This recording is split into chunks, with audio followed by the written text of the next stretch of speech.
agora vamos à nossa palestra, né? Para falar sobre a arte de viver de bem com a vida, convidamos a filósofa, educadora, pesquisadora, escritora e palestrante, Dulce Magalhães.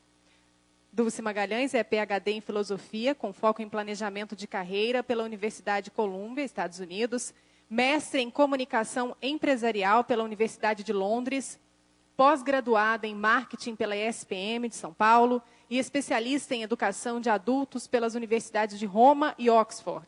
É autora dos livros O Foco Define a Sorte, Manual da Disciplina para Indisciplinados, Super Dicas para Administrar o Tempo e Aproveitar Melhor a Vida, Mensageiro do Vento, Uma Viagem pela Mudança, além de coautora de diversos outros livros. Com a palavra, então, a palestrante.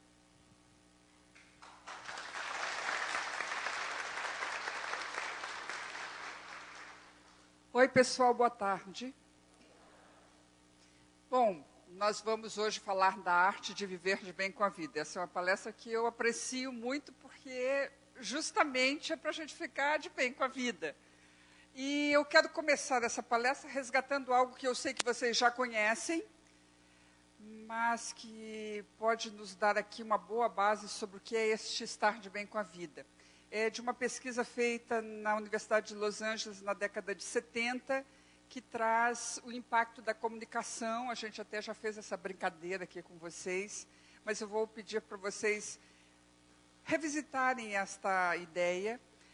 Essa pesquisa mostrou que, de tudo que a gente traz como impacto na nossa mensagem, só 7% vem das nossas palavras, 38% vem do nosso tom de voz, e 55% vem da comunicação visual, ou seja, do comportamento que a gente expressa, da pessoa que a gente é, daquilo que a gente entrega como imagem, como presença, como personagem para o mundo. Então, eu gostaria de convidá-los aqui a viverem esses três níveis, né? 7% da palavra, 38% do tom de voz e 55% desse comportamento ativo. Usando só 7% do seu poder de comunicação, só a palavra, dizer secamente uns aos outros, boa tarde. Muito bem.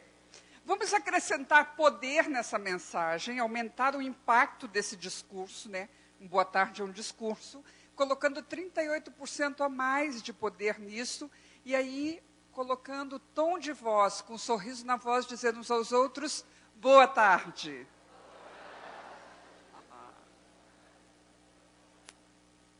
Já temos uma mudança no ambiente, né? Alguma coisa que já se modifica.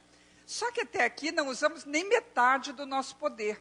Tem 55%, ou seja, mais da metade do poder, do impacto que nós podemos dar a esse discurso ainda não foi utilizado. Então, eu quero convidar vocês agora a usar 100% do seu poder de comunicação. Vamos nos levantar, nos abraçar e desejar uma boa tarde, por favor.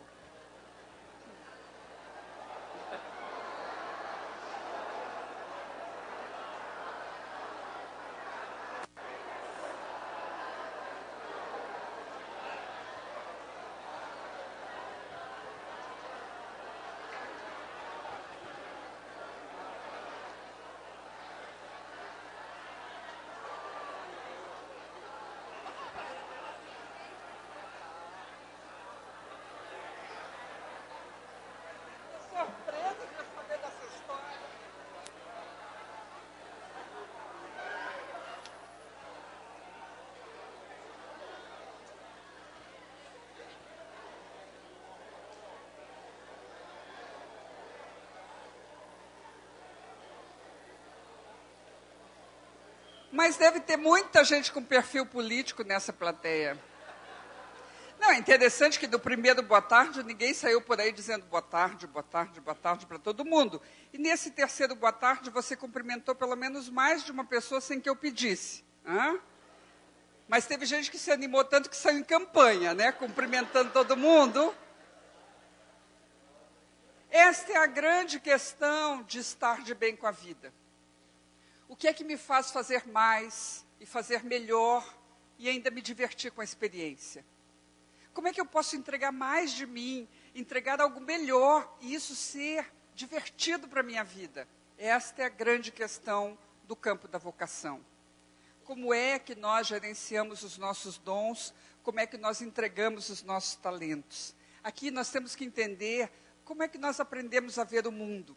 Todos nós crescemos dentro de um ambiente chamado cultura. Todos nós crescemos numa cultura que nos diz quem somos, como nós devemos nos comportar, o que nós devemos buscar, o que nós devemos temer, desejar, o que não é possível, o que é possível. A cultura nos diz quem somos. Só que a cultura varia. Se você tivesse nascido e crescido na China, você pensaria de outro jeito, buscaria outras coisas, temeria outras coisas. Se você tivesse nascido e crescido na Rússia ou no Irã, você seria uma pessoa diferente da pessoa que é. Porque você nasceu e cresceu nesta cultura que você nasceu e cresceu. Mas não é só no espaço que a cultura varia. Não é só pela localização, é também pelo tempo. Se você tivesse nascido e crescido na mesma casa que nasceu e cresceu, mas há 100 anos atrás, você também seria uma pessoa diferente. Pensaria outras coisas, falaria de outro jeito, se vestiria de outra forma, buscaria outras coisas, temeria outras coisas. A cultura, portanto, nos modela, nos diz quem somos, como é que nós devemos atuar neste momento da vida em que estamos. Sabe qual é o problema disto? Porque isso é muito bom, é funcional, nos ajuda a nos integrar à comunidade, nos ajuda a pertencer. O problema disso é quando a gente acredita que isto é verdade mesmo, e é a única verdade, quando a gente acha que esse é o único jeito de viver. Porque a gente não consegue perceber que há outras culturas e outras formas, e que nós somos modelados numa visão, uma visão entre milhões de visões possíveis. E a gente passa a acreditar que aquilo é verdade, então a gente começa a construir uma vida baseada naquele pequeno roteiro. E isto vai limitar nossas possibilidades, nossos talentos, a aplicação desses talentos. Nós precisamos expandir esta visão.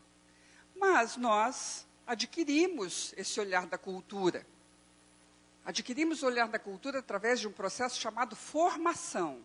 Formação que começa em casa, com as pessoas que nos criaram, na rua que a gente cresceu, a escola que a gente frequentou, a igreja, o templo, o clube, a comunidade, as instituições, né, com as quais nós nos relacionamos, até nos tornarmos as pessoas que somos. Todos somos frutos de um processo de formação. É sempre bom lembrar que a palavra formação é uma palavra de origem latina e significa colocar numa forma. Então, todos nós fomos formatados, recebemos uma forma ou uma forma de enxergar a realidade. A esta forma ou forma, a ciência vai dar o nome de paradigma. Vocês têm ouvido essa palavra paradigma? Está super na moda, né? O que é um paradigma? Um paradigma nada mais é do que a forminha que nós recebemos no nosso processo de formação para enxergar a realidade. Um paradigma é importante para nós funcionarmos, porque sem os paradigmas nós não conseguimos operar a vida, porém, o paradigma ele precisa ser continuamente expandido, porque há visões, né, há crenças, há valores, há questões que nós aprendemos lá na infância e que, por vezes, dificultam a nossa condição de lidar com desafios, de lidar com propósitos, de buscar objetivos, de ampliar e desenvolver o nosso ser e o nosso saber. Nós precisamos, portanto, fazer uma revisão dos nossos paradigmas. Nós temos paradigmas que são ótimos no nosso processo. Por exemplo, na nossa cultura, a gente aprendeu um paradigma básico de higiene, escovar os dentes sempre após as refeições, tomar banho todos os dias. Isso é um paradigma que faz parte da nossa cultura. Vocês sabem, nem todos os povos pensam assim. Eu acho isso uma vantagem para nós. Né? Mas isso não é verdade para todo mundo. E há outros paradigmas que podem estar prejudicando a nossa ação, nossa vida, nossa existência, nosso fazer, nosso realizar. Mas como é que a gente adquire um paradigma? Ou seja, como é que funciona isso nesse processo de formação? Para a gente entender isso um pouquinho melhor, vou pedir às pessoas aqui que usam óculos, que por favor emprestem os seus óculos por alguns instantes para quem não usa, por gentileza.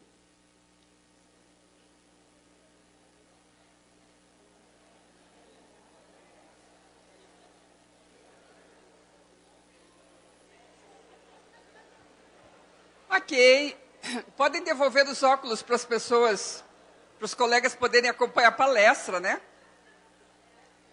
Eu costumo brincar que essa dinâmica dos óculos tem duas possibilidades. A primeira possibilidade é aquela pessoa que acaba de se dar conta que só faltava o óculos para ela dar certo na vida. Né? A essas eu recomendo uma visita urgente ao oftalmo, tá? Porque, de fato, a questão está mesmo na visão física. Agora, há aquelas pessoas que experimentaram óculos que não precisam. O que você viu? Uma lente muito forte. O que você viu? Nada. Não viu direito, né? Esta é uma metáfora. Deixa eu falar uma coisa para vocês, que agora eu vou usar uma palavra meio pouco usual, né? Meio complicada, que é metáfora. Metáfora é uma palavra usada na filosofia para definir, né, para quem não está habituado com esse palavreado filosófico, para que a gente possa usar uma coisa em comparação a outra coisa. E eu aqui quero explicar algo, porque às vezes a gente não presta muita atenção na leitura do currículo. Minha área é filosofia, mas mesmo assim eu sou legal. Mas nós vamos filosofar. Então, o que é isto? O que é essa lente? O que é esse óculos? Os óculos não são feitos para se ver melhor. Os óculos são feitos para distorcer as imagens, de forma que a pessoa que tem dificuldade visual possa enxergar. O que fazem as lentes dos óculos? Elas ampliam, diminuem, afastam, aproximam as imagens. Tanto é assim que quem não tem a dificuldade visual, quando coloca o óculos, não consegue enxergar nada. Porque o óculos não é para ver melhor, ele é feito para distorcer. E esta é a metáfora, é o exemplo comparativo perfeito para nós entendermos como é que nós, seres humanos, aprendemos. Todas e todos, sem exceção, desde pequenininhos, recebemos lentes mentais para ver o mundo. Essas lentes não são feitas para ver melhor o mundo. Elas são feitas para distorcer a realidade, de forma que nossa capacidade de compreensão, que é limitada, possa compreender a realidade. Então, nós aprendemos a ver o mundo a partir dessas lentes, às quais nós damos o nome de crenças. Nós vemos o mundo a partir do filtro das nossas crenças. Assim, o que você acredita que é verdade, não é a verdade absoluta, é só o seu jeitão de ver a verdade. Quando eu me dou conta disso, eu estou apta para aprender. Eu posso sair do meu ponto de vista e olhar a vida através do ponto de vista do outro, que também não é a verdade absoluta, mas é um olhar a mais que eu ganho. Ou de outro, e assim, quanto mais visões eu tenho, mais coisas eu vejo, mais eu aprendo, mais eu sei, mais possibilidades e alternativas eu ganho. Porém, normalmente não é assim que a gente age. A gente acha que a nossa lente é o único jeito de enxergar a realidade. Que isto é certo e o resto é errado. Que eu sei e o resto não sabe. Então, a gente é capaz de se bater numa discussão com o outro para mostrar que o meu ponto de vista é que deve prevalecer e do outro não. Já aconteceu isso com vocês ou só comigo? Nós somos capazes de entrar em debate sobre questões que não são nem possíveis de ser comprovadas, mas porque nós queremos que a nossa opinião impere. Não entendemos que é apenas uma forma de enxergar a realidade. Um jeito de ver o mundo. Há muitas formas de ver o mundo. Muitos jeitos de ver o mundo. Mas nós recebemos, no nosso processo da cultura, algumas lentes, né, ou paradigmas, que vão hoje nortear muito da nossa ação no mundo e dificultar algumas dessas ações. Um dos paradigmas chaves da filosofia para a nossa cultura é chamado paradigma da escassez. O que é o paradigma da escassez? É o senso da falta, é o senso da dificuldade. A gente criou esse paradigma, ou essa lente para enxergar a realidade, a partir de certas coisas que a gente ouviu e vivenciou já desde pequeno, coisas do tipo assim: pensa que meu dinheiro é capim, pensa que dinheiro dá em árvore, que cai do céu. Vocês ouviram coisa assim ou fui só eu? Teve gente, inclusive, que já passou para frente, né? Está tudo certo, não se preocupa. Mas nós realmente crescemos dentro desta visão de que as coisas são muito difíceis, que nada cai do céu, que é preciso muito esforço e muito sacrifício para conseguirmos resultados. E nós não entendemos que isso é uma forma de operação que só esgota a nossa energia e não entrega resultados. O que é esse paradigma da escassez? O paradigma da escassez, ele está baseado em 2 comportamentos chaves. Um comportamento é o esforço, eu vou me esforçar. E o outro comportamento é a reclamação. Bom, se eu estou me esforçando e não reclamar, como é que vão saber que eu estou me esforçando? É ou não é? Então, tem que reclamar. São 2 comportamentos chaves da escassez. Agora, vamos entender o que é este esforço. O que é um esforço? Eu vou contar um exemplo para vocês. Eu faço parte, como voluntária, de uma associação de mulheres, lá em Florianópolis.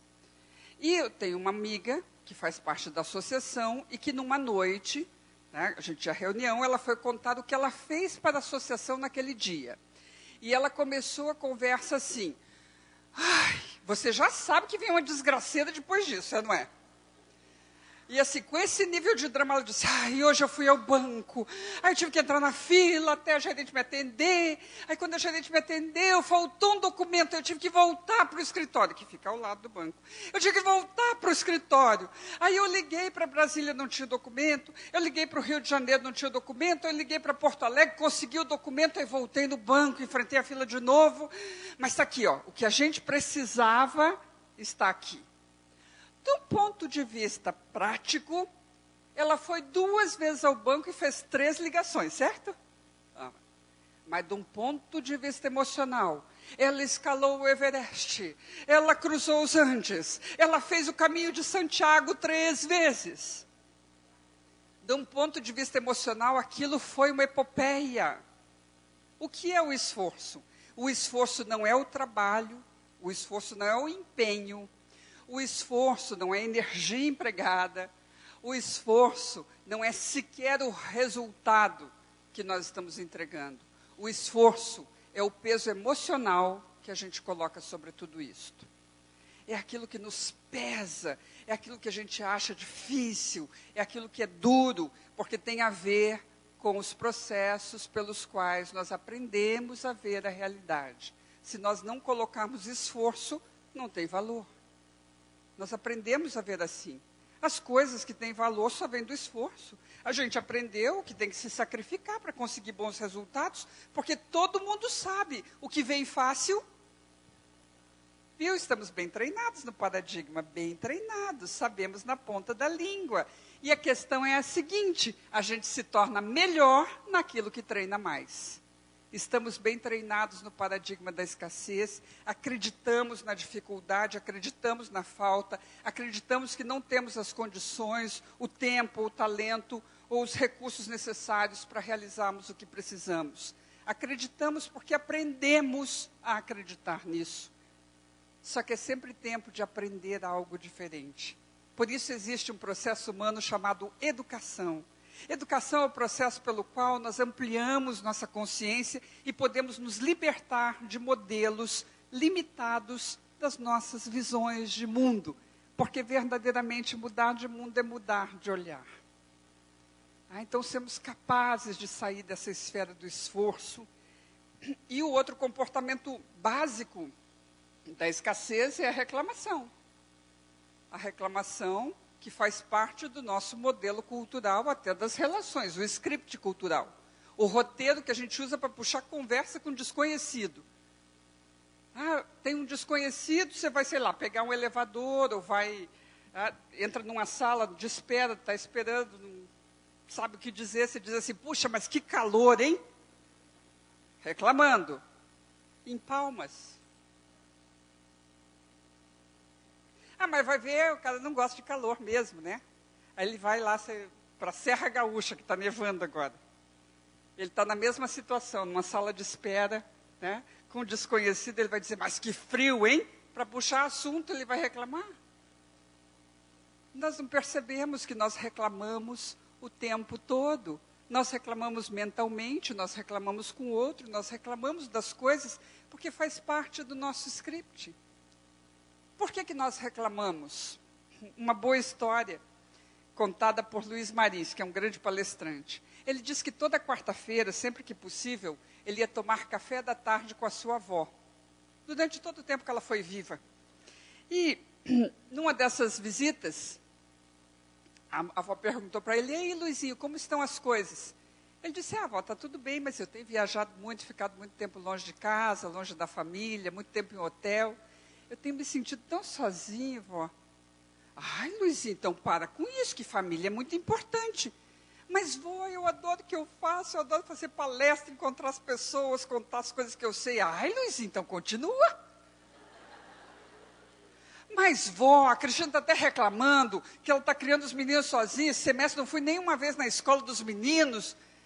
"Pô, vó, está difícil." "Ai, Luizinho, então para logo com isso." "Vó, você não está entendendo." "Estou entendendo, sim. Você quer que eu tenha pena de você." Por que a gente reclama? Gente, nós não reclamamos para ninguém da solução. Aliás, não tem coisa mais anticlímax no mundo do que você estar no meio de uma belíssima de uma reclamação e alguém vem dar sugestão de melhoria. Não é para isso que a gente está reclamando. Por que a gente está reclamando? Para que as pessoas digam: "Ai, é mesmo, né? Que vida, meu Deus, como você sofre. Que dificuldade, não sei como se aguenta." E se depois de você falar tudo isso, e a pessoa ouvir com essa empatia toda, ela te contar uma desgraça maior, você fica bem. Porque você pensa: podia ser pior. Podia. Está ruim, mas podia ser pior. E nós não nos damos conta que nós estamos construindo cenários internos de vida. E tem a ver com essas escolhas que nós fazemos a respeito da forma como nós percebemos realidade. Nós estamos prisioneiros de um padrão, de uma crença, de uma visão de escassez, de dificuldade, de falta, e não percebemos que aprendemos a pensar assim, que aprendemos a ver a vida assim. Lembrem-se disso: mudar de mundo é mudar de olhar. Tem uma história que eu gosto muito, que conta sobre um homem que estava preso numa caixa de tijolos. Ele vê o mundo através de uns tijolinhos tirados da sua frente. Ele vê lá um pedacinho de céu, um pedacinho de montanha e um pássaro que passa de vez em quando. Quando lhe perguntam como é o mundo, ele diz: "O mundo é um pedacinho de céu, um pedacinho de montanha e um pássaro que passa de vez em quando." Mas na medida em que ele vai conseguindo tirar tijolos da sua frente, ele vai vendo mais coisas do mundo e a sua descrição de mundo também vai mudando. Mas um dia acontece um grande terremoto e todos os tijolos vão ao chão ao mesmo tempo. Esse homem olha ao redor espantado. Ele vê lagos, ele vê animais, ele vê plantas, frutas, flores, crianças, povoados, coisas que ele nunca tinha visto. E ele exclama surpreso: "Nossa, como o mundo mudou!" Essa é uma história para mostrar de onde é que se dá a mudança de mundo. Mudar de mundo é mudar de olhar.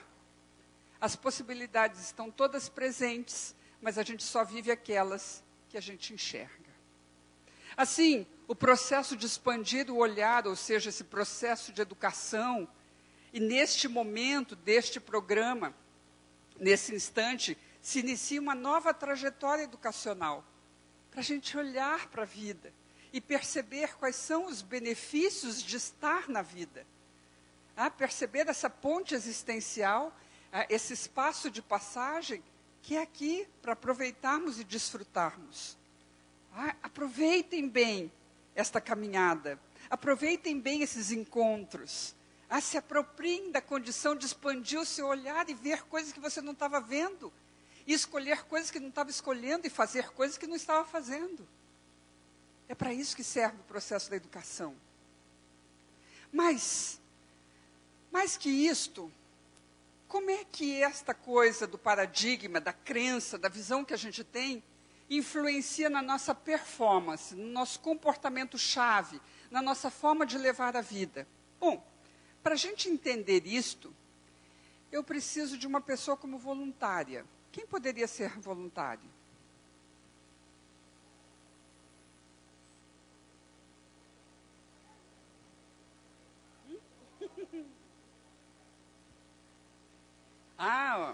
Osmarina?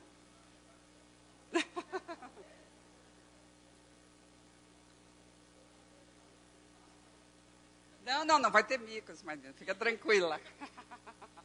Você é destra ou é canhota? Destra, muito bem. Então, você fica aqui desse lado mesmo. Eu e a Osmarina vamos demonstrar para vocês uma coisa que em ciência a gente vai chamar de experiência de referência. Nós vamos verificar qual é o nível de força que a Osmarina tem normalmente, sem nenhuma interferência. Então, eu queria que você colocasse seu braço direito à frente, já que você é destra, o seu braço mais forte. Você vai manter o braço nessa posição e eu vou fazer pressão para baixo. Pode ser? Ok. Posso fazer pressão? Ok. Mantenha o braço. Isto. Está sentindo a pressão? Ok. Muito bem. Esse é o seu nível de força. Agora, relaxa. Nós já sabemos, portanto, qual é o nível natural de força que a Osmarina apresenta. Agora, nós vamos fazer uma interferência na estratégia de pensamento, na forma como a Osmarina está lidando com a vida, ou seja, nós vamos mudar o foco com que ela vai enxergar a realidade. Osmarina, eu gostaria que você trouxesse agora para a sua mente tudo o que você considera negativo na vida. As perdas, as tristezas, aquilo que você não gosta de ver no mundo, as mágoas, enfim, tua coleção de coisas negativas, só trazer para a sua mente, focar nessas questões. Quando você estiver pensando nisso, você me avisa, por favor. Está pensando? Então, coloca o braço à frente, mantenha o pensamento aí, mantenha a força no braço, tudo bem? Mantenha o foco nisso e mantenha a força no braço. Por mais que ela tente, ela não consegue manter a força. O que aconteceu com a Osmarina? Simultaneamente ao seu foco nas questões negativas, ela começou a produzir os hormônios estressores do sistema. Ela começou a produzir adrenalina, noradrenalina, cortisol, que está dando uma chuva de tensão dentro do seu corpo. Ela fica toda contraída, tensa. Com isto, diminui a capacidade respiratória, diminui a quantidade de oxigênio que ela está recebendo. Aí ela aumenta o batimento cardíaco e tem que aumentar a pressão arterial para dar conta disto. Como ela precisa, sem contar que dá tristeza, claro. Como toda esta área da sobrevivência do corpo está conturbada, o corpo vai exigir mais energia para esta área e vai tirar, então, o calor das vísceras. Às vezes, até num medo ou num susto, que é a mesma descarga, né? A gente vai sentir o frio na barriga, porque justamente o calor vem das vísceras para o centro do corpo, que é a área de sobrevivência. Mas isso não vai dando conta da questão, então o corpo vai pegar energia do epitélio, da membrana que recobre as células e que monta o nosso sistema imunológico. Vai pegar energia de lá para colocar aqui, porque o importante é manter o corpo vivo. Nesse instante, o corpo só está pensando em sobreviver. Não está pensando em mais nada, só quer saber de sobreviver. Com isso, desmonta o seu sistema imunológico. Imunidade é uma palavra de origem latina que significa munido de si, poder pessoal. Ela perde poder pessoal, ela perde força física, ela perde tônus muscular, ela não tem condições de sustentar o braço. Neste estado de desempenho físico, se alguém propuser a Osmarina, um projeto, uma viagem, não, nem pensar, estou com muita coisa agora, não posso cuidar disso. A pessoa fica num nível alto de estresse, ela não tem condições de lidar com mais nada. E se alguém, nesse estado, disser para a Osmarina, olha, aconteceu um problema, não, mais um, eu não aguento mais, porque o nível de irritabilidade do sistema está muito alto. A pessoa não dá conta de pensar ou de lidar com mais complicações do que aquelas com as quais ela já está lidando. Se ela mantém este estado por um dia, ao final do dia ela vai ter dores nas articulações, na cervical, nos ombros, dor na lombar, dor de cabeça, ela pode fazer uma leve febre. Se ela sustenta esse nível de estresse por alguns dias, ela vai entrar num estado de esgotamento tal que vai dormir e vai acordar se sentindo cansada. Não sei se isso já aconteceu com vocês alguma vez. Tem a ver com a forma como nós estamos escolhendo enxergar a realidade. O foco que nós temos para o mundo. Mas não vamos te deixar assim não, Osmarina. Agora eu queria que nós vamos alterar o foco. E desta vez eu queria que você trouxesse a sua coleção de coisas positivas. Tudo que você considera bom, positivo. Os afetos, as conquistas, as vitórias, as viagens, os sonhos, as boas coisas da vida, os grandes momentos, etc. Quando você estiver pensando nisso, você me avisa. Já está pensando. Coloca o braço aí. Mantém o foco nessas questões positivas e mantém a força muito mais forte, percebe? Ok. Obrigada, querida.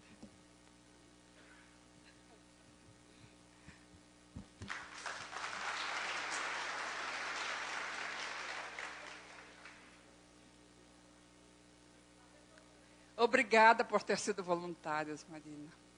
O que aconteceu nessa terceira experiência, quando nós resolvemos elencar um outro foco? E notem que eu pedi para ela trazer a coleção dela de questões negativas ou positivas. Nessa terceira experiência, ela começou simultaneamente a produzir os hormônios expansores do sistema, serotonina, endorfinas, ocitocina. A serotonina é o hormônio do bem-estar. Então, é uma descarga de relaxamento no corpo. Isto aumenta a capacidade pulmonar, aumenta a quantidade de oxigênio, diminui batimento cardíaco, diminui pressão arterial, sobra energia, aumenta calor nas vísceras. Um estado relaxado. E com isto sobra mais energia e aumenta o caráter, a qualidade imunológica.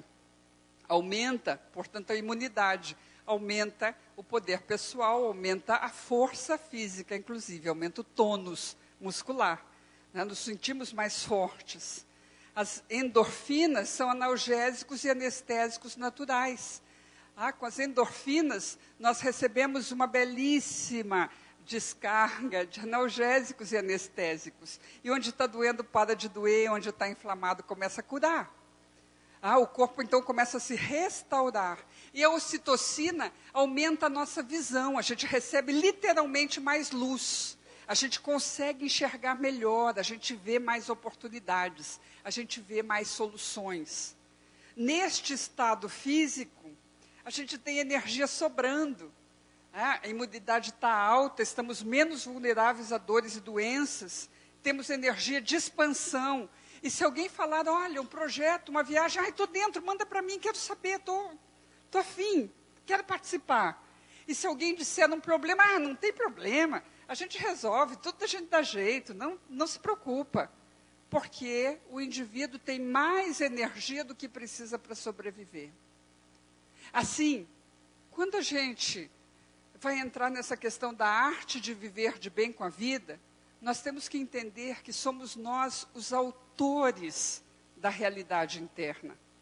E a realidade interna define nossa relação com a realidade externa.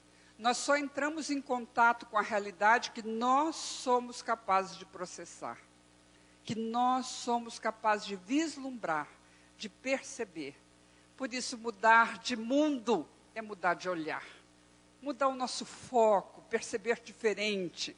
E aí vocês podem imaginar a importância desse processo educativo, da gente sair desses paradigmas da escassez, que nos colocaram essa visão de esforço e de reclamação, que estão produzindo todo esse estresse, essas dores físicas, essas dificuldades que nós, porventura, vivemos no dia a dia. E que nós precisamos, então, operar a vida a partir de novas visões, novos cenários, novas possibilidades, entendendo que, de fato, a experiência da vida é uma boa experiência para trocar e para entregar talentos. É um bom espaço para a gente crescer, e realizar coisas a partir do que fazemos, com quem convivemos e como nos relacionamos. Esta é a fórmula para a gente compreender o processo de uma vida bem vivida. Para a gente compreender que todo o processo da vida, antes de tudo, é processado por nós. Por nossa visão de realidade. Por nossa forma de perceber a realidade. E como é que nós vamos alterar isso? Mas como é que nós vamos saber o que é uma crença, o que é verdade, se eu estou realmente funcionando bem ou não estou funcionando bem. A melhor forma de aprender é fazer perguntas, duvidar.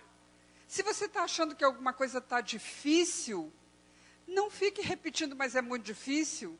Comece a se perguntar, como tornar mais fácil? Como tornar mais simples? Ao invés de repetir, é complicado, comece a se perguntar, como descomplicar? Como resolver? Como solucionar? Você vai percebendo uma coisa fantástica no processo da pergunta. A pergunta é a forma pela qual o cérebro aprende. Se você faz uma afirmação, se você tem uma certeza, você não tem mais nada a aprender, você já tem certeza? É a pergunta que te permite a aprendizagem. E quando você formula uma pergunta, a experiência da aprendizagem se transforma imediatamente. Ela se apresenta na nossa vida no mesmo instante. Eu vou fazer uma proposta para vocês. Vocês vão ter um prazer de casa hoje. Uma tarefa para fazerem depois da palestra. No momento que vocês tiverem um tempo, vocês colocam no papel uma pergunta, qualquer pergunta. Mas eu quero sugerir para você fazer uma pergunta poderosa. O que é uma pergunta poderosa? Pergunta poderosa é aquela pergunta que, se você descobrir a resposta, isso pode mudar a sua vida. Essa é uma pergunta poderosa. Coloca no papel, vai na sua estante de livros, pega qualquer livro, abre em qualquer página e lê qualquer trecho. E observa se esse texto não te ajuda a compor a resposta. 100% das vezes ajuda. Por quê? Um princípio da neurociência. Quando você sabe qual é a pergunta, tudo vira resposta. Quando você sabe qual é a pergunta, você vai no cinema, assiste o filme, tem resposta. Você abre um livro, tem resposta. Você conversa com alguém, tem resposta. Você assiste uma palestra, tem resposta. Você recebe um e-mail, tem resposta. Tudo vira resposta. Se tudo vira resposta, é porque tudo o tempo inteiro é resposta. Se eu não estou aprendendo o tempo inteiro, é porque eu não estou fazendo perguntas. Eu não estou duvidando das coisas, estou achando que é assim mesmo, que é desse jeito, que não pode ser diferente, que é assim que eu sou, que é assim que é a vida. E enquanto eu estiver afirmando, nada está mudando, eu nada estou aprendendo. Assim, a pergunta é fundamental. E eu trabalho com isso há muito tempo, né? Eu sou palestrante há 22 anos. Mas em 2006, como voluntária da Universidade Internacional da Paz, da Unipaz, eu coordenei o primeiro Festival Mundial da Paz. E nós organizamos um livro para financiar o festival. E a gente tinha que vender muitos exemplares do livro para conseguir arrecadar recursos para fazer o festival acontecer. E um dia eu estava em Florianópolis, embarcando para Brasília, e uma pessoa da Unipaz me ligou para sugerir que nós fizéssemos um anúncio do livro no jornal para as pessoas comprarem como brinde, darem de presente. Eu achei a ideia ótima e perguntei quanto custaria o investimento no anúncio. A pessoa falou e eu fui no avião pensando se a gente devia fazer ou não, e se a gente não conseguisse vender, ainda tinha que tirar dinheiro do caixa para pagar o anúncio, aquela dúvida, e deixei a pergunta, devemos anunciar ou não? Quando eu desci em Brasília, fui pegar minha bagagem, lá no setor de bagagens tinha um cartaz enorme dizendo assim, não espere milagres, anuncie. E aí eu percebi uma coisa fantástica, é que quando nós estamos atentos, nós podemos abrir realmente um diálogo com a vida. Um diálogo com a vida. E a partir disso, eu comecei a trabalhar essa questão com os meus alunos, com os meus clientes. Mas em fevereiro de 2010, eu fui ao Rio de Janeiro fazer uma palestra. E o meu cliente enviou um taxista para me apanhar no aeroporto do Galeão, muito distante do local da palestra. Eu peguei o táxi e vi que o taxista, um rapaz muito jovem, estava muito angustiado. Fiquei, assim, com pena dele. E procurei começar a conversar para ver o que ele tinha, para tirá-lo da angústia. E a gente foi conversando, e em algum momento eu falei para ele, o primeiro princípio da filosofia da motivação, são 7 os princípios, mas o primeiro eu acho extraordinário, que diz o seguinte, você pode mudar qualquer coisa na sua vida com os recursos que você já tem. Você pode mudar qualquer coisa na sua vida, sendo a pessoa que é, com a saúde que tem, com o conhecimento que tem, com o recurso financeiro que tem, com o tempo que tem. Qualquer coisa pode ser mudada a partir de quem você já é. E ele poderia ter dito para mim, não, mas a vida é muito difícil, as coisas são muito complicadas. E eu ia ficar bem quietinha, porque, gente, uma coisa que eu aprendi ao longo desse tempo, trabalhando com desenvolvimento de pessoas, não se deve dar conselho para quem não quer ouvir. A pessoa fica só chateada com a gente. Não serve para nada, ela não está disposta. Mas ele fez a pergunta mágica. Qual é a pergunta mágica? Qual é? Qual é? O que vocês acham? O que ele me perguntou? Como? Isto, o que devo fazer? Como fazer isto? Essa é a pergunta mágica. Mas como fazer o que eu desejo? Como realizar a vida que eu pretendo? Como? Faça a pergunta. Ele fez a pergunta. Aí eu comecei a palestra, né? Claro. Comecei a compartilhar com ele histórias, a contar exemplos, a trazer conceitos. A gente começou a conversar, ele foi ficando animado. Daqui a pouco surgiu uma pergunta natural, né? Mas como que eu vou fazer quando não puder mais perguntar para a senhora? Quando acabar o coaching, né? Quando acabar a consultoria, o que eu faço? Eu percebi que ele não tinha muitos recursos. E por isso eu procurei dar a ele algum instrumento que fosse muito prático. Eu disse, olha, é muito simples, você organiza as tuas perguntas, você olha para a vida e vê o que você quer mudar, pensa na pergunta e olha ao redor, que a resposta estará disponível. Ele não entendeu. Eu disse, faz o seguinte, pensa aí uma pergunta. E a pergunta dele foi, como obter segurança na vida? Ele estava preocupado com segurança financeira, com segurança pessoal, com segurança familiar. Eu disse, ok, agora olha ao redor. E nós fomos passando por vários outdoors, placas, um monte de informação bacana daquela pergunta que ele tinha feito. Mas eu deixei passar um tempo e aí perguntei para ele, e aí, você viu alguma resposta? Ele olhou para mim e disse, não estou entendendo, né? E aí eu me dei conta de uma outra coisa.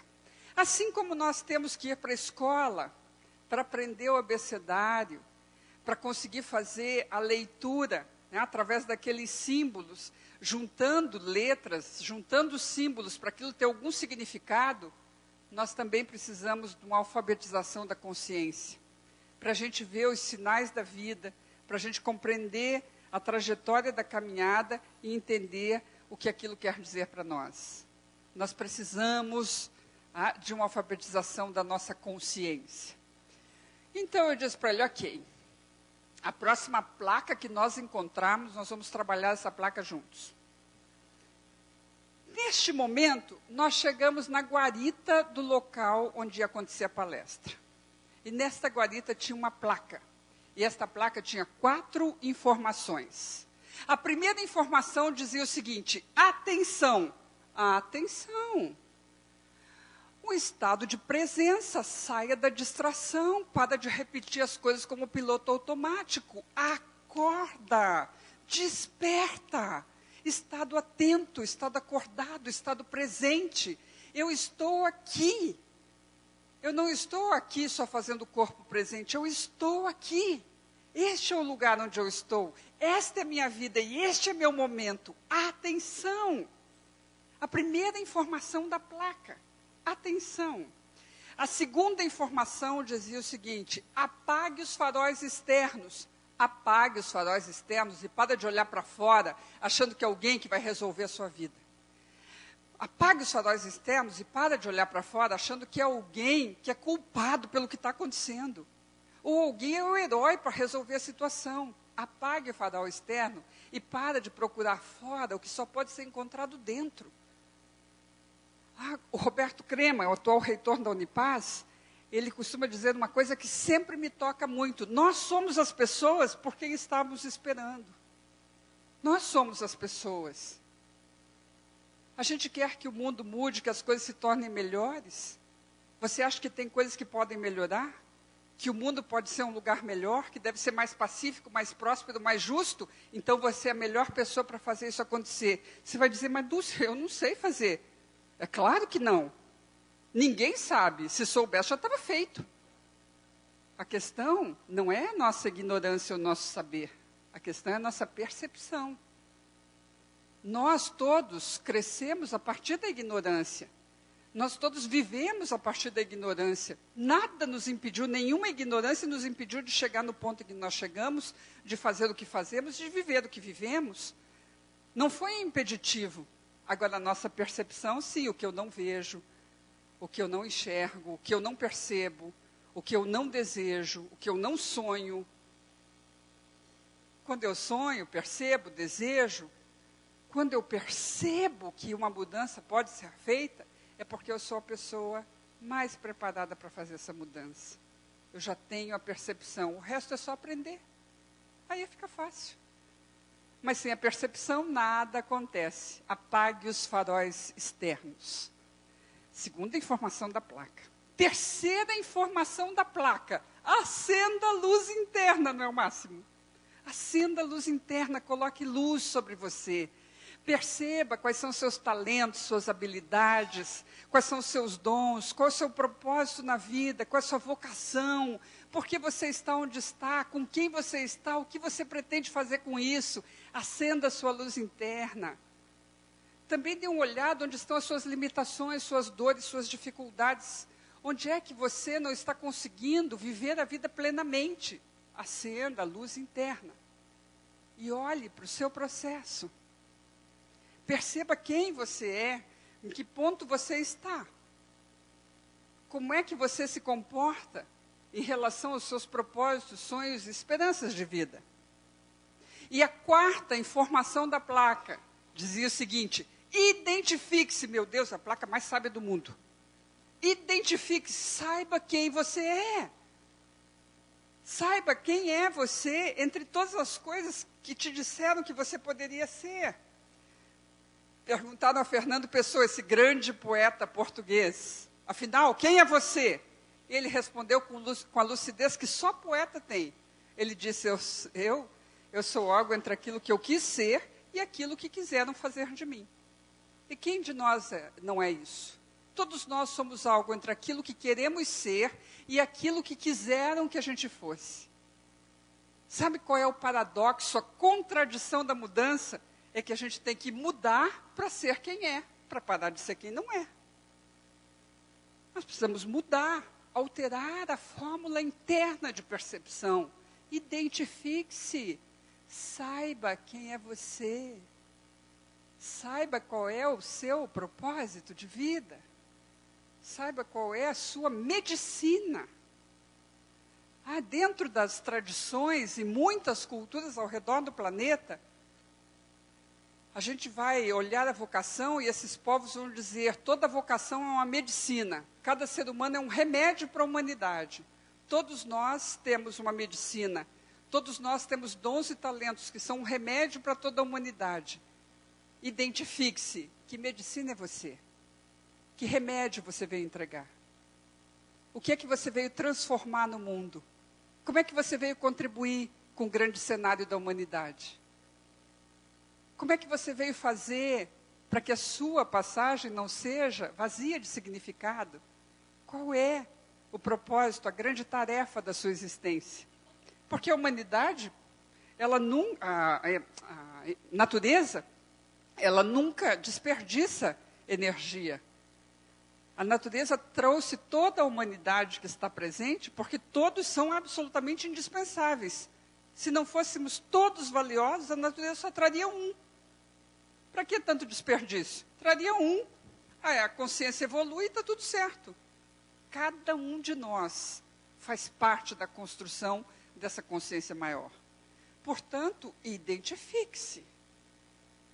Aí eu conto essa história para um mentor que eu tenho em Florianópolis, seu Walter Luz. O ano passado ele completou 90 anos. Contei essa história para ele, ele disse, Dulce, só faltou uma quinta orientação. Eu falei, qual é, seu Walter? Siga em frente. Perfeito. Atenção, apague os faróis externos, acenda a luz interna, identifique-se e siga em frente. Grande orientação, uma placa maravilhosa. Mas mais do que tudo, eu gostaria que vocês percebessem a sincronicidade de todas as coisas. A pergunta daquele rapaz, o taxista, foi como obter segurança na vida. E a resposta estava numa placa de segurança da guarita. Tudo está interligado, salvo nossas distrações, é claro. Quando nós não percebemos que a vida está em permanente diálogo conosco, quando nós estamos com os olhos da memória, só enxergando o que já era, como era, o que acontecia, e nós não estamos vendo o momento, porque agora é que as coisas estão acontecendo, e é sempre um novo para ser aprendido. Tem um discurso que é muito típico de nós, na nossa cultura. Já tentaram isto. Já tentaram em que tempo? Quem tentou? Como tentou? Vamos tentar de novo, de outro jeito, é outro tempo, e somos outras pessoas. Eu já tentei isto, já tentei mudar isso, não consegui. Mas aquele tempo, quando você tentou, você era de um jeito, hoje você é outra pessoa, você tem outra consciência, você está em outro momento da vida. O que é que você quer? Qual é a sua relação com o mundo? De que forma você confia nos seus instintos e na sua intuição? De que forma você confia no campo da vida e se entrega à experiência de viver? Ou fica na antessala da vida, esperando para ver qual é o momento melhor de entrar na vida? Às vezes a gente fica só esperando, aguardando a melhor oportunidade para finalmente começar a viver. Quando a vida está acontecendo o tempo inteiro, mesmo quando a gente está na antessala. Então é tempo de nos liberarmos de algumas prisões autoimpostas e sermos capazes de fazer escolhas que permitam que o nosso talento flua, que os nossos dons apareçam, que a nossa medicina se torne a medicina para toda a humanidade. Que nós possamos colocar nossos talentos a serviço do todo, que a nossa presença faça a diferença. A arte de viver de bem com a vida é não economizar-se. A arte de viver de bem com a vida é não viver menos do que se pode, é viver tudo o que se tem para viver. Esta é a arte de viver de bem com a vida. De sermos capazes de abraçar a vida com vontade e fazer o baile da vida acontecer, dançar com a vida a cada instante e perceber que esse é o tempo, esse é o instante, esse é o lugar e eu sou a pessoa. Estas são as questões que nós precisamos nos identificar a cada instante, senão nós vamos olhar a vida com olhos da memória de novo e voltar para as nossas visões infantis. E nós vamos continuar acreditando que tem bicho-papão debaixo da cama ou dentro do armário. A gente vai chamar esse bicho-papão de qualquer outra coisa, vai ter outros nomes, mas a gente vai continuar acreditando nos medos que a gente tem, que nos impedem de finalmente abraçar a vida e sair bailando com a experiência. É preciso que a gente duvide, porque esta é a forma de aprender. Que a gente seja capaz de se abrir para outras experiências e perceber coisas diferentes. A arte de viver de bem com a vida é a arte, antes de tudo, de viver. E enquanto a gente não aprende a arte de viver, a gente vai sobrevivendo. E a consciência tem duas polaridades. Ou você está no modo sobrevivência, ou você está no modo vivência. Ou você está no modo subsistência, ou você está no modo existência. Você tem que escolher onde é que você vai colocar o teu ponteiro de consciência. Às vezes, nós nos habituamos a sobreviver e a nos preocupar com a subexistência. Nós nos damos conta que nós podemos fazer a escolha de viver e de existir. E é preciso despertar para essa condição. É preciso reformular a nossa forma de ver o mundo e duvidar daquilo que nós aprendemos. Todo mundo aqui passou por bancos escolares, teve aula de biologia, e na aula de biologia aprendeu sobre o ciclo vital. Vocês se lembram disso? O ciclo vital, todo ser vivo nasce, cresce, amadurece, reproduz, envelhece e morre. Lembram disso? Todo ser vivo, se viver tempo suficiente, nasce, cresce, amadurece, reproduz, envelhece e morre. Mas nenhuma aula, você teve cronograma disso. Nenhuma aula. Este cronograma você é que definiu. Então, tem gente que resolve envelhecer com 20 anos, outros com uns 30, outros com 50. Tem gente que resolve que não vai envelhecer nunca. Eu tenho uma história que eu gosto muito de contar, porque me impactou muito. uma aluna da pós-graduação que me apresentou para a avó dela, uma senhora de 95 anos, que ganha uma pensão todos os meses e guarda o dinheirinho dessa pensão para quando ficar velha. Vocês não acham um amor? Uma senhora de 95 anos que economiza um dinheirinho para quando ficar velha? Quem falou que ela está velha?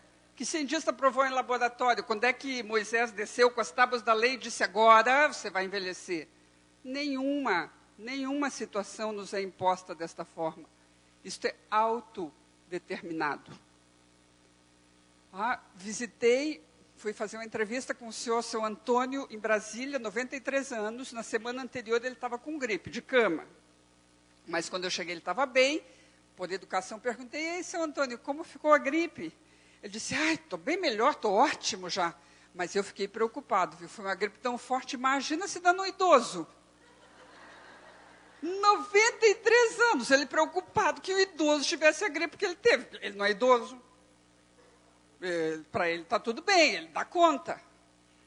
E eu fui fazendo uma palestra para umas senhoras da área rural, na Serra Catarinense, e uma senhora me contava que no aniversário de 90 anos da sogra, uma pessoa que ela aprecia muito, ela perguntou para a sogra, a senhora ainda tem algum medo, né? A senhora está fazendo 90 anos, a senhora ainda tem algum medo? Ela disse, minha filha, só de morrer nova. O único medo dela aos 90 anos era de morrer nova. Deus me livre, né? Antes dos 120, nem pensar. Quem falou, né? Quem determina isso? Em compensação, eu recebi um e-mail de um aluno me pedindo um conselho. Professora, eu preciso da sua ajuda. Eu acabei de me formar e eu descobri que não é isto que eu quero fazer na vida. Eu não quero fazer essa profissão, eu não quero ir por esse caminho. Mas, professor, eu já tenho 25 anos, será que eu não estou velho demais para começar de novo? E eu pensei, deve estar, né? Quem é que determina o momento que você joga, você entrega a toalha, joga a toalha no chão, você pendura a chuteira, você desiste da vida? Quem é que determina o momento em que você vai parar de aprender, de mudar, de fazer, de tentar, de buscar, de sonhar? Quem determina esse momento? É isso, gente. Nós somos autodeterminados e achamos que o mundo é que está interferindo, nos pressionando, fazendo, e nós não entendemos que o tempo inteiro as escolhas mais importantes são feitas de forma inconsciente e distraída. A arte de viver de bem com a vida é a arte de acordar para si mesmo, de despertar para a própria trajetória, de perceber que o caminho se faz caminhando e não discutindo com o caminho, como algumas vezes a gente faz. A gente faz o caminho caminhando e não querendo que o caminho seja diferente, que não era para ser assim. Não é assim que a gente faz o caminho. Tem um princípio que diz, mapa não é território. A gente sabe disso, né? Mapa é mapa, território é território. Mas você tem um mapa, que é a tua expectativa. Você vai para o território, que é a realidade. O mapa não bate com o território. Aí o que a gente costuma dizer? Território está errado. Não é assim? Sabe quando a gente diz que o território está errado? Quando você diz assim, ele não podia ter feito isso. Se fez é porque podia. Ele não podia ter dito aquilo. Se disse é porque podia. Isso não podia ter acontecido. Se aconteceu é porque podia. Você dizer que o território está errado não muda o mapa. E nem altera o território. Você só fica brigando com o caminho ao invés de caminhar. Você fica estacado naquilo que na verdade te fere. Quando você pode escolher, caminhar e seguir. Não para à margem de si mesmo. Segue teu caminho. Não espera que o mundo mude. Mude você. Esteja atento ao processo da autorrevolução, que é o único capaz de levar à autoevolução. E na medida em que nós fazemos essa transformação interior, todo o melhor de nós vai surgir. E tudo aquilo que é potencial ainda há de florescer. O que é um potencial? Vocês se lembram, quando estavam na escola e fizeram aquela experiência do grão de feijão no algodãozinho molhado? Lembram disso? O que a gente fazia de manhã? A primeira coisa que a gente fazia, olhar lá, né? para ver o que estava acontecendo. E era fantástico, não era? Aquele grão de feijão estava se transformando. Ele estava ganhando um caule, e aí daqui a pouco apareciam folhas, e com o tempo, inclusive, apareciam mais grãos de feijão. Uma coisa espantosa, um grão de feijão se transformar num pé de feijão. Agora, se você pegasse uma criança que nunca tivesse visto essa experiência e dissesse para ela, olha, este grão de feijão é igual a este pé de feijão. E este pé de feijão mora dentro deste grão de feijão. A criança ia dizer, não, claro que não. Não pode uma coisa maior cabendo menor? Não dá. É brincadeira, né, tia? Está brincando. Porque aquele que não sabe o que é um potencial, não sabe o que é uma semente, não vai entender. Potencial é semente. É aquilo que ainda não floresceu em nós. Não quer dizer que não exista. O fato de você não ver o pé de feijão no grão de feijão não quer dizer que o pé de feijão não exista. Porque a semente tem a árvore implicada e a árvore e a semente explicada. Como é que nós vamos explicar a vida quando nós florescemos?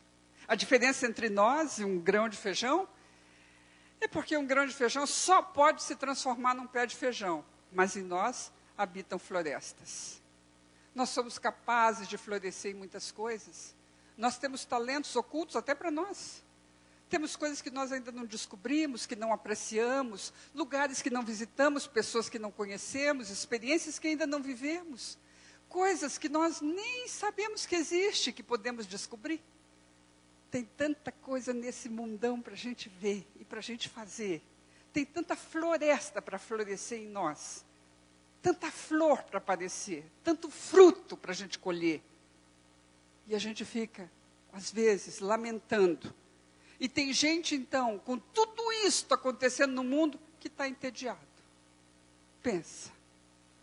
A falta de percepção que a gente pode ter sobre a realidade. A falta de percepção que a gente pode ter sobre a vida.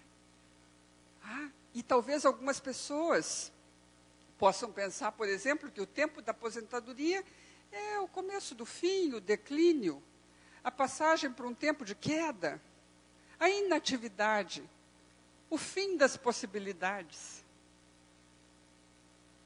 Essa é uma possibilidade, se você vai viver isso, caso essa seja a sua escolha. Para outras pessoas, pode ser um tempo de mais tempo, maior maturidade, maior experiência, maior condição de entrega, maior facilidade, mais recursos em todos os níveis, um tempo mais vasto, uma vida mais vasta, um campo mais amplo, mais sementes que podem ser fecundadas, mais colheitas que podem ser produzidas. Tudo depende de como a gente vê. Não importa onde você esteja, nem o que esteja fazendo. Tua tarefa é florescer. Tua tarefa é fazer sua semente aparecer. Tua tarefa é se tornar algo explicado. É dar razão para a vida da sua existência. É fazer a sua vida estar de bem contigo mesmo. Essa é a tarefa.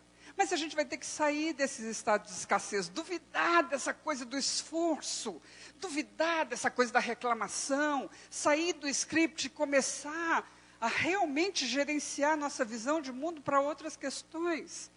Nós estamos tão habituados a esta ideia da escassez, da economia de si mesmo, que nós até fazemos bobagens sem perceber. Eu tenho uma amiga em Florianópolis, uma das minhas melhores amigas, que me contou uma das histórias mais hilárias que eu já ouvi. Ela tinha uma camisola preta, longa, linda, era tão linda a camisola que ela tinha dó de usar. Sabe essas manias que a gente tem, né? Um dia ela chegou em casa, o André, o filho dela de 5 anos, estava usando a camisola como capa do Batman. Pensa numa bobagem. Olha só. Ela morreu de rir dela mesma, porque ela percebeu que não era o fato de ter a camisola, era o que ela fazia com essa camisola, o uso que se faz disso. Não é o fato de você ter uma estrutura, mas o uso que você faz dessa estrutura. Não é o fato de você ter uma carreira, mas o que você vive com essa carreira. Não é o fato de você ter uma função, mas o que você produz nessa função. Não é fato de você ter amigos, mas o quanto você convive com esses amigos. Não é aquilo que você tem, mas o que você faz com aquilo que você tem, que faz a diferença. Se você não se entrega para a vida, não tem diferença nenhuma acontecendo. Então, pensa a respeito dessa questão.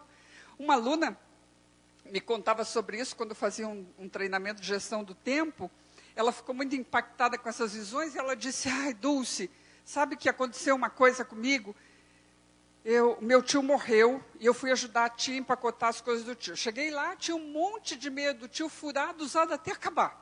E um monte de meia nova guardada num pacotinho que ele nunca tinha usado. Eu perguntei, tia, mas que isso? Ah, conhecia teu tio, né? Mania dele. Tinha mania de usar as coisas até acabar para depois pegar uma nova. E comprava as novas e guardava. Para quê? Não sei. Morreu o cidadão. E ela ficou muito impactada com aquilo, voltou para casa, pegou o jogo de porcelana que ela tinha ganho de presente de casamento, fazia uns 15 anos, e colocou em uso. E disse, já até quebrei xícara, quebrei umas coisas, mas eu me dei conta que é para usar. Não é para estar guardado. Mas mais do que a economia da melhor porcelana, do copo de cristal, né? Porque a gente não quer usar o copo de cristal que a gente usa o copo de requeijão no dia a dia, porque quebra. Pois é, cristal quebra. Que coisa curiosa, né? Cristal quebra. Curioso. Mas é para beber ou é para guardar? Mas isso é apenas uma expressão física deste conteúdo de escassez que temos dentro de nós, porque a gente economiza, sim, algumas coisas, né? A gente não quer usar o melhor perfume todo dia, nem quer usar a melhor roupa todo dia, nem quer usar as melhores coisas todo dia, porque estamos habituados a economizar. Só que esse não é o maior drama. O maior drama é que a gente acaba economizando o melhor de nós. A gente não coloca em prática o melhor talento, a melhor habilidade, a gente não coloca a melhor energia, a gente não coloca o melhor de nós, porque estamos habituados a economizar para dias especiais, para situações específicas, para momentos, para eventos, para circunstâncias. A gente economiza até sorriso. Ah, eu sei que você tem um sorriso mais charmoso, que você só entrega para algumas pessoas. Bobagem! Espalha charme por aí, não gasta. Pode espalhar charme, não precisa economizar de si. Não precisa economizar do melhor que você tem. Todos nós temos mais habilidades e talentos do que aquilo que estamos entregando, porque parte disso sequer conhecemos. E o que conhecemos não usamos tudo. Somos capazes de algo melhor, já nos provamos capazes de algo melhor, já fizemos mais, já tivemos o dia especial. Mas até em dia especial a gente economiza. Porque a gente acha que para ser especial tem que ser pouco. Não pode ser um monte de dia especial no ano, senão não é especial. Quem falou? Quem disse? Então a gente tem um monte de dia comum e um outro especial que tem que ser pouco. Nós não percebemos que nós nomeamos o mundo e vivemos a partir dessa nomeação. Por exemplo, de segunda a sexta são dias úteis, sábado e domingo, portanto, são dias, pela lógica,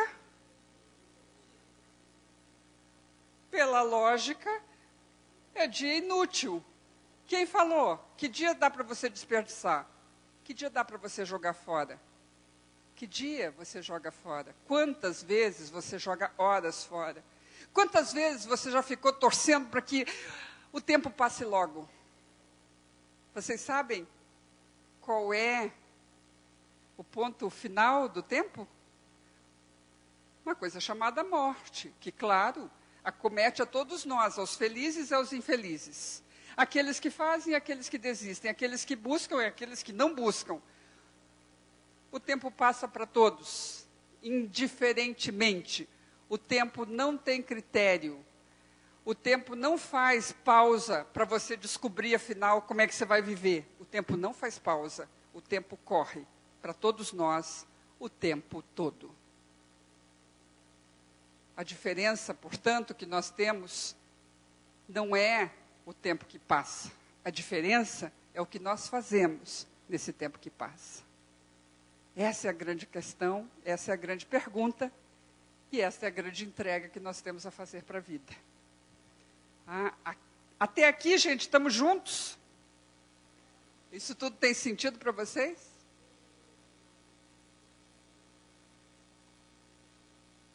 Pois é, eu tive uma professora, eu gosto muito dessa história. Eu tive uma professora muito importante na minha vida, o nome dela é Bárbara. Ela nasceu e cresceu numa família em que os pais eram professores universitários. E ela cresceu acreditando que se ela tivesse uma carreira acadêmica perfeita, ela seria totalmente feliz. Como ela é uma pessoa muito competente, ela fez uma carreira acadêmica impecável, conseguiu seu PhD em filosofia, e vocês podem imaginar o tamanho do tombo que ela levou. Porque disseram para ela, quando ela chegasse nessa posição, ela está feliz, completa, plena, tranquila, sem medo, sem nada.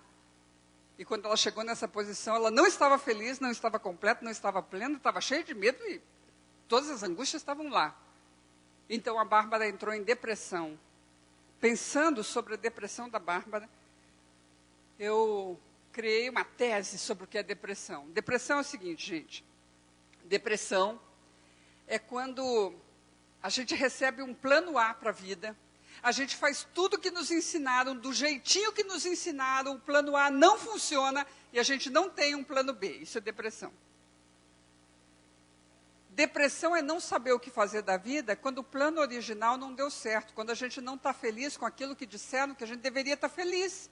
A gente não está satisfeito com aquela vida que disseram que a gente devia estar satisfeito. A gente já tem tudo que a gente devia ter. A gente está vivendo tudo que a gente devia viver. Por que a gente não está feliz nem satisfeito? Não dá para entender. Aí entra em depressão. Todo mundo já viveu isso em alguma medida que a gente chama de frustração. Você tem um plano A, sua expectativa, você coloca em prática, não funciona, você entra em frustração. Para lidar com a frustração, só tem 3 formas. Ou você tenta de novo. Ou você tenta de outro jeito. Ou você tenta outra coisa. Só tem 3 jeitos para você lidar com a frustração. Você tenta de novo. Você tenta de outro jeito, ou você tenta outra coisa. Mas quando a gente não percebe que é apenas um plano, que é um jeito, quando a gente acha que aquilo devia dar certo do jeito que está, que eu devia estar bem com as coisas que tenho, com a forma como eu vivo, que já devia estar tranquila, plena, satisfeita com isto que é, e eu não me sinto assim, eu não consigo perceber que há outras formas, que eu posso viver diferente, que eu posso pensar diferente, que eu posso me relacionar diferente, quando eu acho que isso é tudo o que há, então eu entro na curva invertida da ação até chegar à depressão. E aí eu vou precisar de ajuda química para sair. Porque o cérebro já perdeu o seu equilíbrio sensível. E eu vou precisar de ajuda química. A Bárbara estava lá na depressão. E ela lenta e dolorosamente foi formando o seu plano B. Ela abandonou a vida dela nos Estados Unidos, foi para a China e passou 10 anos na China como missionária, alfabetizando crianças. E nesses 10 anos ela desconstruiu visões de mundo. Ela percebeu que na China tinham coisas que eram iguaizinhas às coisas dos Estados Unidos e tinham coisas que eram totalmente diferentes. Tinham coisas que eram melhores e tinham coisas que eram piores. Mas, de um modo geral, ela percebeu que eram formas de ver o mundo. Então, ela voltou para os Estados Unidos. Eu tive o privilégio de estudar com ela a disciplina de filosofia pura. E toda a aula, a Bárbara começava assim: bem-vindos ao mundo da desilusão. Bem-vindos ao mundo da desilusão. Eu sei, pode parecer mórbido que alguém nos convide a nos desiludirmos. Mas eu queria dar um testemunho aqui. Gente, não tem nada melhor que sair da ilusão. A ilusão é uma caixinha fechada, abafada, doída, apertada, onde a gente tenta fazer caber toda a vida e nunca cabe. Sempre acontece uma coisa que a gente não esperava, que não queria, que não era para acontecer, que não era assim. Sempre acontece alguma coisa que não cabe nas nossas ilusões sobre a realidade. Quando a gente se desilude, quer dizer que a gente saiu daquela ilusão, está livre dela. Então vai exercitando isso, porque se um dia um amigo vier lhe dizer: eu estou tão desiludido, você diga: parabéns, amigo, que bom que você conseguiu, porque não é fácil sair da ilusão. Mas não sei por que a gente fica tão triste de estar desiludido se a alternativa era se manter iludido. Qual é a vantagem? melhor desiludir-se então, não? Sair da ilusão, se tornar livre desses parâmetros, desses paradigmas, essas lentes pequenas que diminuem a nossa expressão no mundo. Se tornar livre daquilo que a gente acha que é, para se tornar verdadeiramente quem se é. Esta é a conduta possível para aquele que se liberta a partir de um caminho de expansão do seu olhar. A arte de bem viver nada mais é do que a arte de expandir-se, de enxergar mais possibilidades naquilo que já se é, e fazer florescer mais coisas dentro do próprio jardim. De fato, está aí a habilidade do grande jardineiro. O grande jardineiro não é aquele que expande o jardim infinitamente, é aquele que consegue fazer florescer mais no jardim que tem. Assim, portanto, não é o tamanho do patrimônio, mas é o tamanho da experiência que realmente nos enriquece, que realmente faz a diferença daquele que somos, daquilo que queremos produzir, daquilo que queremos trabalhar, daquilo que queremos vivenciar. Eu quero fazer 3 perguntas para vocês. A primeira pergunta: vocês já se deram conta de que esta existência, ela tem um fim? Sim ou não? Não é que você deseje, não é nada disso. Se você já se deu conta de que essa existência tem um fim, sim ou não? Ou tem gente que tem dúvida, acho que o seu caso é uma exceção. Que às vezes a gente acha que o nosso caso é uma exceção, né? Que a gente sempre vai ter tempo para fazer, né? Segunda pergunta: você vai acertar 100% das coisas que você fizer daqui para frente, sim ou não? Você já sabe que vai errar, né? Faz parte do jogo, gente. Nós já sabemos que vamos errar. Faz parte. Tem momentos que a gente não vai acertar. Porque não é para acertar tudo, é para fazer, para experimentar. Tem coisas que a gente vai errar, outras que a gente vai acertar, outras que a gente vai errar para acertar mais. E assim a gente vai evoluindo. Portanto, aqui vem a terceira pergunta. Se você já sabe que não vai viver para sempre, que vai errar igual, por que você não faz o melhor de si? Por que você não faz a vida que você quer? Essa é a questão. É óbvio e lógico assim. Você vai errar fazendo bem ou mal, vivendo com tudo ou vivendo com menos, economizando-se ou florescendo. Vai errar igual. E a existência cessa igualmente. A existência é uma ponte entre o nascimento e a morte. Ponte não é o lugar para a gente construir castelo. Ponte não foi feita para ficar. Ponte é feita para passar. Aproveita a paisagem. Aproveita a paisagem. Esse é o nosso tempo de passagem. Cada instante é a passagem. Cada instante faz a conexão com o instante seguinte. E esta é a única conexão que nós temos. É essa experiência da grande vivência, da grande realização. Não faz ponte com o olhar do passado. Não fica reproduzindo aqueles pensamentos que vão te levar de novo para as mágoas, para as tristezas. Não conta a sua história da pior forma. Conta da melhor forma. A história é sua, você faz o que você quiser dela. Mas vocês já viram como na nossa cultura, né, nesse paradigma da escassez, a gente valoriza muito o esforço? Vocês já viram aquele show do milhão do Silvio Santos? Já viram? Alguém já viu aqui aquele show do milhão? Que o indivíduo vai lá tentar ganhar 1 milhão. Vocês já perceberam como é a história do indivíduo que vai tentar ganhar 1 milhão? Ele nunca teve sapato até os 9 anos de idade. Ele não conseguiu estudar. Ele não tem dentes. Ele isto, ele aquilo. Tudo que ele não teve, tudo que ele não fez é contado, né? Tudo. Por essa tristeza. Vocês já viram, no show do milhão não tem nenhum PhD que mora em Mônaco e está lá tentando o seu 2º milhão. Não ia ter audiência, né? Porque na nossa cultura não é isso. Nós estamos dizendo, ai, coitadinho, sim, torcemos, né? porque estamos valorizando este peso, essa dificuldade. E nós podemos contar essa mesma história de muitos jeitos, né? Para aquele menino que andava 8 quilômetros para ir para a escola a pé, contado assim, nossa, todos os dias ele andava 8 quilômetros para poder estudar. Mas para o menino lá, durante aquelas brincadeiras, ele ia com outros meninos brincando, colhendo fruta, rindo. Não era mesmo sacrifício. Ninguém mantém esse sacrifício o tempo inteiro, a gente só conta que é. A gente só coloca esse peso como se fosse.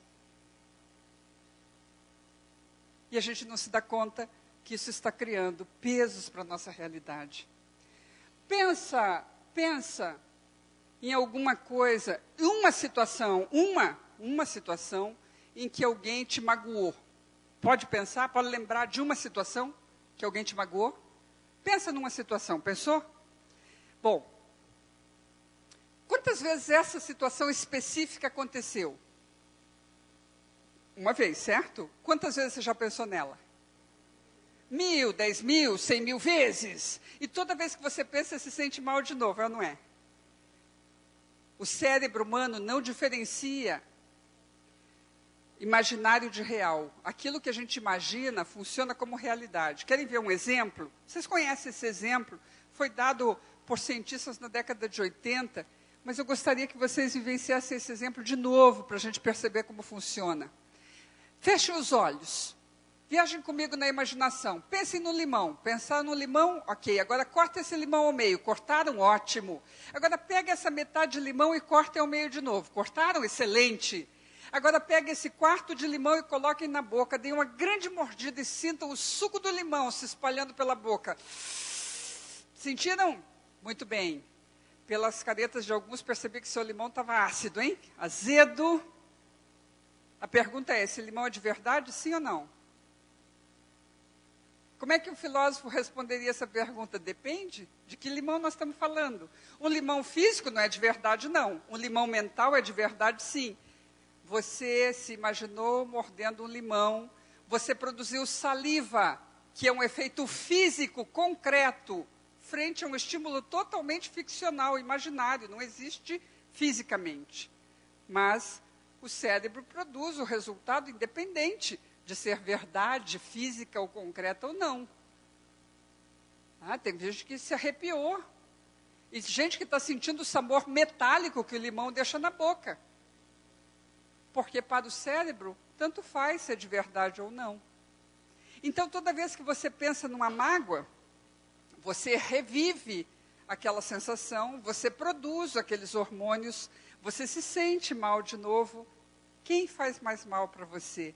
O indivíduo que produziu a mágoa uma vez ou você que a reproduziu 10.000 vezes? Qual é o nosso maior algoz? É aquele que faz ou eu que aceito o que o outro faz como uma verdade para mim? É interessante porque tudo que a minha relação com o outro tem a ver com o quanto eu valorizo mesmo aquilo que o outro está falando, ou fazendo, ou pensando a meu respeito. Se uma criança de 2 anos vier e te disser, tio, você é um bobo, tia, você é uma boba, você vai ficar ofendido, magoado, vai chorar, vai ficar triste, vai falar para os teus amigos, ele acha que eu sou bobo, ele acha que eu sou boba. Você vai se sentir assim? Não, por quê? Uma criança de 2 anos nem sabe o que está falando, mas se um indivíduo de 30 anos vier te chamar de idiota, você vai ficar magoado, você vai achar que isso é o fim da picada, a pessoa não pode falar isso. Você acha que ela sabe o que está falando? Também não sabe, gente, tanto faz, 2, 30, 50, nem eu sei quem eu sou, e às vezes até idiota eu sou. Então, por que é que a gente se leva tão a sério? Por que a gente acha que tudo é tão assim? Flexibiliza, ri da situação, começa a perceber diferente. Olha para aquilo e diz, até pode ser. Tanto faz. E daí? Que isso vai mudar na história da humanidade. Pensa maior. Pensa um cenário maior. Pensa uma coisa maior. e você vai ver que aquilo é nada. É que quando a gente coloca uma coisa que é muito pequena e coloca como se fosse toda a nossa realidade, aquilo fica grande para nós. Coloca aquilo na dimensão que tem e você vai ver que é nada. Um episódio entre bilhões de episódios na vida, mas às vezes você só pensa nele, só vê ele, só reflete ele, só reproduz aquele episódio. Aí a sua vida é aquele episódio. Você é a vida que escolhe ver. Como a gente viu aqui, na experiência com as Marina, o foco define a qualidade da performance. O que eu estou vendo é aquilo que eu estou sentindo, aquilo que eu estou reproduzindo, aquilo que eu estou trabalhando, aquilo que eu estou entregando como realidade. Estamos juntos, gente? Tem sentido para vocês? Muito bem.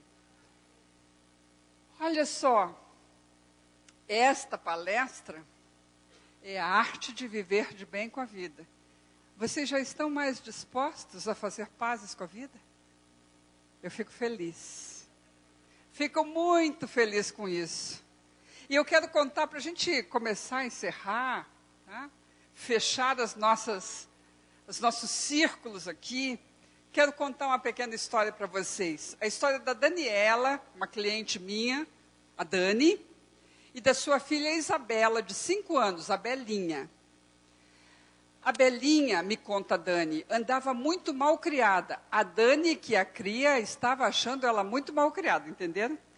Bom, então, andava muito mal criada, porque a Belinha não queria tomar banho, a Belinha não queria ir para a escola, a Belinha não queria comer, a Belinha não queria dormir, nada a Belinha queria.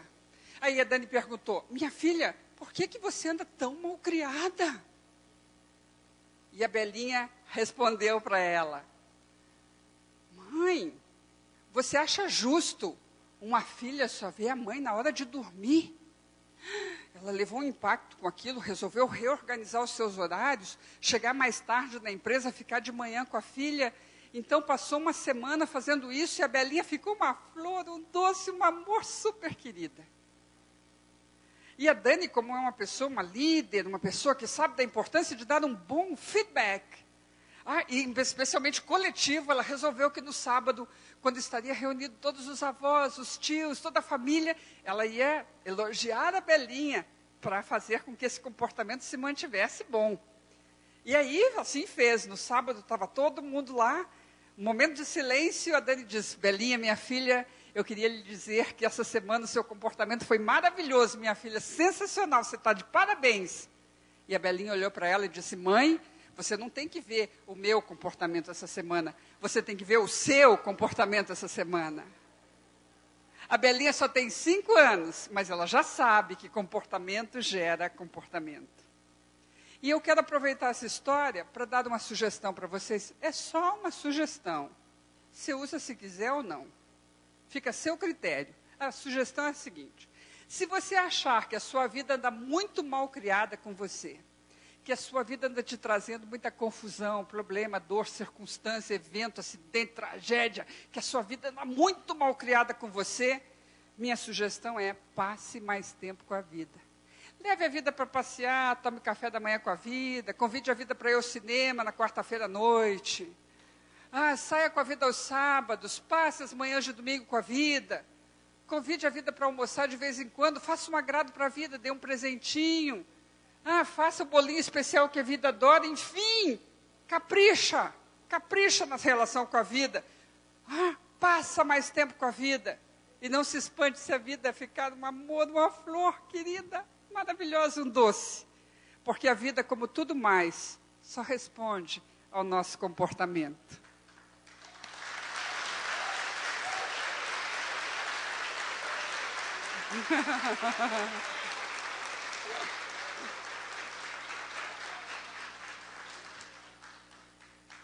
E assim, meninas e meninos, para fechar essa nossa conversa, essa nossa reflexão, e iniciar essa caminhada do recomeço para todos nós, independente da idade que você esteja, do ponto que você esteja, para onde você vá, sempre é tempo de recomeçar.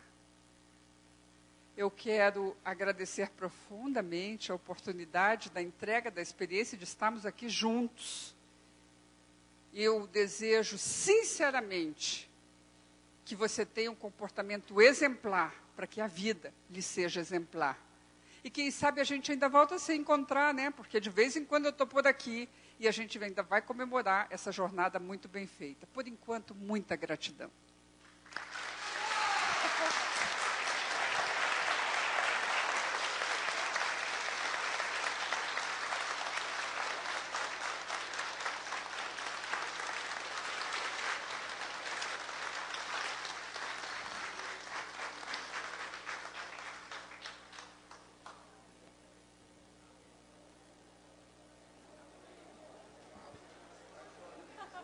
Obrigada, palestrante, por tanta coisa boa que nos passou hoje à tarde, né? Mais uma vez, muito obrigada pela presença de todos. Boa tarde.